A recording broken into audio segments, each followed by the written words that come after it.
ज़िंदगी और सेहत अल्लाह ताला की बहुत बड़ी नेमत है और जब इंसान बीमार होता है ना तब पता चलता है कि सेहत कितनी बड़ी नेमत है और हम अल्लाह ताला का शुक्र अदा कभी करते हैं और कभी नहीं। ज़िंदगी के मसरूफ़ियात में हम लगे रहते हैं। तो हर टाइम मेरा ख़्याल है कि अल्लाह ताला का शुक्र अदा करते रहना चाहिए, क्योंकि हम सुबह से शाम तक, रात तक, इवन कि जब हम सो भी रहे होते हैं, हम अल्लाह ताला की बहुत ज़्यादा नेमतों को यूज़ कर रहे होते हैं। तो इसी के साथ ये अस्सलाम वालेकुम, क्या हाल चाल हैं आप सब लोगों के, और मेरे न्यू सब्सक्राइबर्स को welcome in kitchen with semi. तो यहाँ पर जी जनाब, मैं क्या कर रही हूँ, मैं नेबुलाइज़ कर रही हूँ अपने बेटे को। इसको थोड़ा-सा, इसकी तबीयत ख़राब हो गई थी और डॉक्टर ने नेबुलाइज़ का बोला था। कोई भी काम करने से पहले ना बहुत मुश्किल लगता है। ये नेबुलाइज़ का काम मुझे इतना मुश्किल लगता था ना, मैं हमेशा हस्बैंड को कहती थी कि आप ही करें, आप डाल के दें, आप नेबुलाइज़ कर दें बच्चों को। लेकिन जब अब वो नहीं थे घर पे और मैंने किया तो सब आसानी से हो गया और मुझे कुछ भी मुश्किल नहीं लगा इसमें। तो बात ये है कि आपकी नीयत हो तो आप सब काम कर लेते हो। आप इस बारे में क्या कहते हैं? आप मुश्किल काम खुद करने की कोशिश करती हैं, या फिर आप कहते हैं अच्छा ये बंदा है तो ये कर देगा? नेबुलाइज़ के बाद मैं किचन में आई तो देखा अज़हान को अपनी चाट बनाते हुए। उसको था कि आज फ्रूट चाट बनानी है और वो मैं खुद बनाऊँगा। अच्छा, फ्रूट चाट बनाने के लिए मुझसे पूछ रहा था, मम्मा कौन-कौन से फ्रूट घर पे हैं मुझे बता दें, और वो खुद ही निकाल रहा था, खुद ही कर रहा था। मैं सिर्फ़ उसकी वीडियो बना रही थी, उसके अलावा मैंने कुछ नहीं किया। मैंने कहा अच्छा आपने खुद बनानी है ना, तो ईच एंड एवरीथिंग आप खुद करो। तो कह रहा था हाँ ठीक है मम्मा, मैं खुद करूँगा। तो बस ये अच्छे से कटिंग कर रहा था और मैं देख रही थी कि नाइफ़ जो है उसके लग ना जाए हाथ पे, क्योंकि काफ़ी डेंजर काम होता है ये। और वैसे तो वो बड़ा हो गया है माशाल्लाह इतना कि उसको पता है कि नाइफ़ से कैसे करना है, लेकिन फिर भी थोड़ा-सा होता है ना कि केयर करनी होती है बच्चों की। और मैंने उसे बोला कि अच्छा डेट है आप वो निकालो, और उसने माशाल्लाह से 4-5 डेट्स निकाल ली हैं। और मैंने कहा इतनी डेट्स? तो कहता हाँ मम्मा, इतनी डेट्स खाऊँगा। अच्छा ख़ैर, यहाँ पर जी चाट मसाला डाला था और डेट्स भी मैं आपकी उसकी कटी हुई दिखाऊँगी कि उसने डेट्स को काटने के लिए क्या किया है। माशाल्लाह से आई थिंक हाफ़ डेट्स उसने काट दिए हैं ताकि उसे ज़्यादा मेहनत ना करनी पड़े। ये देखें हाफ़ डेट्स ऐसे ही पड़ी हुई हैं।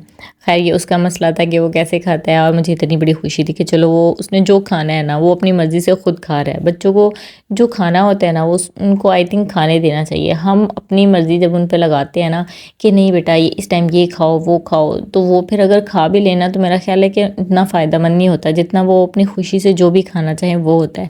तो यहाँ पर चाट मसाला गिर गया था और मैं उसको हँस रही थी कि ये भी आपने खुद साफ़ करना है। तो कह रहा हाँ मम्मा टिश्यू से कर दूँगा, बहुत मज़ा आता है टिश्यू से साफ़ करने का। ये अजीब उसका मज़ा है भी टिश्यू से चीज़ें साफ़ करने का। और जब बनाई है तो बना के कह रहा है कि मम्मा आपने जैसे बनाती थी ना रमज़ान में, बिल्कुल वैसे बनी है, टेस्ट करें, बहुत यम्मी है, बहुत अच्छी बनी है। और शहीर उसके पास बार-बार आ रहा था और उसको भी कुछ बनाना था। बस ख़ैर उसको तो मैंने बनाने नहीं दिया और वो चला गया था, क्योंकि उसको इसमें कोई इंटरेस्ट नहीं था, उसको तो कुछ और खाना था। और क्या खाना था ये उसको भी नहीं पता था, क्योंकि वो काफ़ी चूज़ी है चीज़ों के मामले में। उसे पता नहीं होता कि मैंने क्या खाना है। उसको बस उसने फ्रिज ओपन करना होता है, उसमें से उसने क्यूकम्बर निकाल लेना होता है, या जो उसके मतलब की थोड़ी बहुत चीज़ नज़र आए ना वो निकाल लेता है, और जी वो अपना पेट भर लेता है। और मैं कहती हूँ कि हाँ आप सही डाइट करती हो कि मैं मोटा ना हो जाऊँ ना, और अच्छी हेल्दी डाइट वो लेते हैं माशाल्लाह, कोई ऊट-पटांग चीज़ें नहीं खाता। तो यहाँ पर अज़हान की चाट हो गई थी मुकम्मल, और मैं सोच रही थी कि चलो अब मैं भी कुछ बना लूँ। आज अज़हान का फ्रेंड आ रहा था अपनी मम्मा के साथ। अज़हान उसका फ्रेंड स्कूल में मिले हैं और उनकी दोस्ती हुई है, और उसके बाद फिर उसकी मम्मा के साथ मेरी दोस्ती हो गई है। और अब उसने आना था तो उनकी दादो कह रही थी कि चलो मैं भी चलती हूँ। और यहाँ पर वो पूछ रही थी कि अज़हान की दादो हैं, क्योंकि ज़ाहिर सी बात है एज ग्रुप्स का अगर थोड़ा सा गैप आ जाए ना तो फिर बात करने का इतना मज़ा नहीं आता। तो हमने कहा कि हाँ वो भी हैं, तो बस फिर वो भी आ गई और अच्छी खूब चिट चैट हुई। उन्होंने आना था तो मैंने कहा फ़र्स्ट टाइम आ रहे हैं वो लोग, तो चलो कुछ अच्छा सा बना लेती हूँ। और उसको पास्ता काफ़ी पसंद है, तो बस कीमे वाला आज मैं क्रीमी पास्ता बना रही हूँ, और फर्स्ट टाइम मैं ये कीमे का पास्ता बना रही हूँ। आप लोग बताइएगा, आप लोग बनाते हैं कीमे का पास्ता, या आप लोग भी अभी फ़र्स्ट टाइम ट्राई करेंगे कि हम भी बनाते हैं? इसका ये होता है कि बच्चे ये खा लेते हैं, इवन कि ये शहीन ने भी खा लिया, वरना शहीन का थोड़ा सा नखरा होता है। लेकिन अब वो चिकन माशाल्लाह खाने लग गया है, तो वो कीमे का ये पास्ता उसने बहुत शौक से खा लिया, क्योंकि मैंने बिल्कुल स्पाइसी नहीं रखा था बच्चों के हिसाब से। और वैसे भी वाइट सॉस पास्ता जो होता है ना वो काफ़ी ज़्यादा होता है फीका-फीका सा, माइल्ड सा, तो मैंने उसी टाइप का रखा था। 2 से 3 टेबलस्पून ऑयल में मैंने कीमा डाला, और उसके बाद उसमें गार्लिक पाउडर डाल दिया था, आप पेस्ट भी डाल सकते हैं। सोया सॉस, चिली सॉस, काली मिर्च का पाउडर, नमक और थोड़ा सा ऑरिगेनो मैंने डाल दिया था।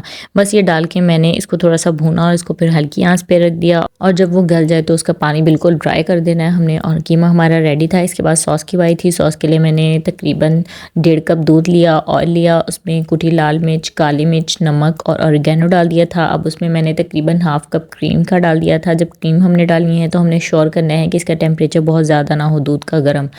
तो यहाँ पर मैंने चीज़ स्लाइस डाल दिए थे। आप मोज़रेला, चेडर कोई भी चीज़ क्रश करके भी डाल सकते हैं। मैंने 3 स्लाइसेस डाल दिए थे और इसको अच्छे से हमने मिक्स कर लेना है और थोड़ा सा पका लेना है। अच्छा, आप चीज़ डालने से पहले थोड़ा सा पका लेना ताकि ये थोड़ा सा थिक हो जाए, हल्का सा, बहुत ज़्यादा थिक ना आपने नहीं करना। बस फिर एक साथ आपने मैक्रोनी और साथ में आपने कीमा शामिल कर देना है और इसको अच्छे से मिक्स कर लेना है और फ्लेम आपने ऑफ़ कर देना है। अच्छा, यहाँ पर आप कोई भी वेजिटेबल यूज़ कर सकते हैं इसके साथ। मैंने कोई वेजिटेबल यूज़ नहीं की थी क्योंकि ऑलरेडी बस कीमा था, तो बस आज मूड भी नहीं था, वरना मैं तकरीबन कोशिश करती हूँ कि शिमला लाजमी यूज़ कर लूँ। बच्चे थोड़ी बहुत खा ही लेते हैं वेजिटेबल्स इस तरह की चीज़ों में।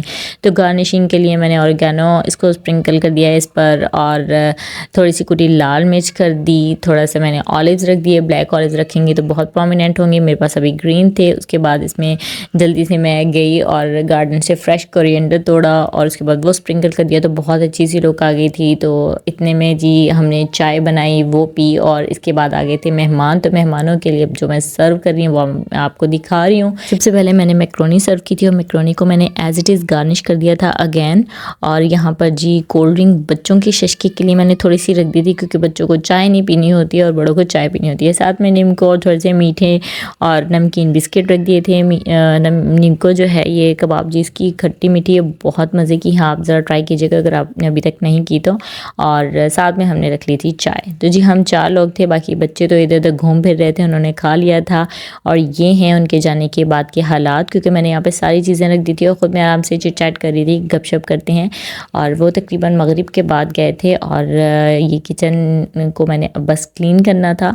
मेहमान आए तो अल्लाह ताला बहुत ज़्यादा रहमतें आपके घर में भेजता है और जब मेहमान जाते हैं तो वो बहुत ज़्यादा मुसीबतें, मुश्किलें और बीमारियां आपकी लेके जाता है। तो जब भी मेहमान आए उनकी कदर करें, उनका एहतराम करें और उनको टाइम ज़रूर दें।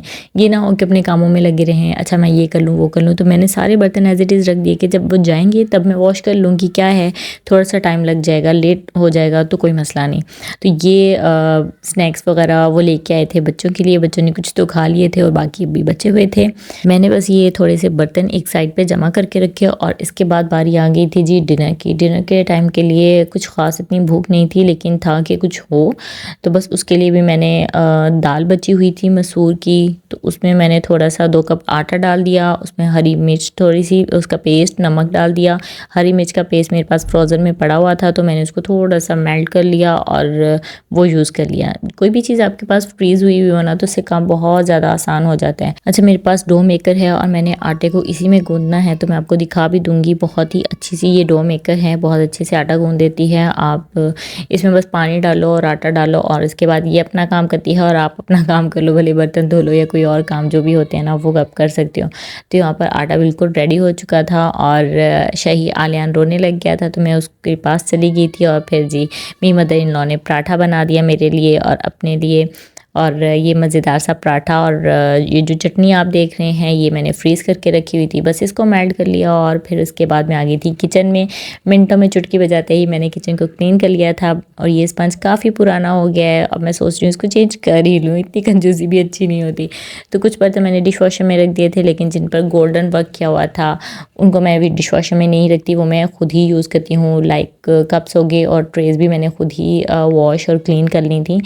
ट्रेस का भी मैं इतना ख्याल कर लेती हूँ, तो वो तकरीबन 3 साल हो गए हैं, 4 साल हो गए हैं, तो वो अभी तक बिल्कुल अच्छी अच्छी चल रही हैं, न्यू न्यू लग रही हैं। तो चीज़ों का जितना ख्याल रखा जाए उतनी ही अच्छी होती हैं। आप ट्रिप टाइम में मेहमानों के आने पे क्या बनाते हैं ज़रूर कमेंट करके बताइएगा। तो मिलते हैं नेक्स्ट व्लॉग में, तब तक के लिए अल्लाह हाफ़िज़।